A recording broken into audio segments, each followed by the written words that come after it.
Newton's first law states that an object at rest will stay at rest, and an object in motion will stay in motion unless acted upon by an outside force. Our example of Newton's first law is our tennis ball. The tennis ball is in motion, and it will remain in motion until it hits the brick wall. This explains the law because the tennis ball will remain in motion, just like Newton's law says, until acted upon by an outside force, which would be the wall in this case. Newton's second law says the larger the mass, the smaller the acceleration.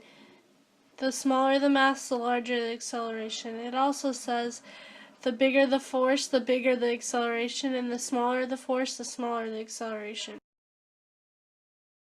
An example of Newton's second law is the truck has a bigger mass, so it'll have a smaller acceleration, and the car has a smaller mass, so it'll have a larger acceleration.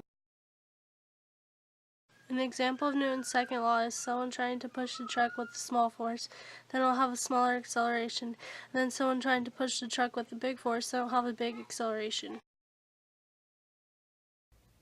Newton's third law states that for every action there has to be an opposite and equal reaction.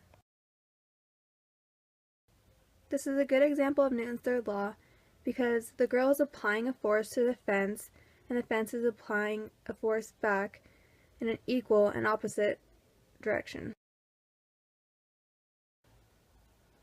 In this case, the girl is pushing against the fence and the fence is pushing back. Neither is moving anywhere.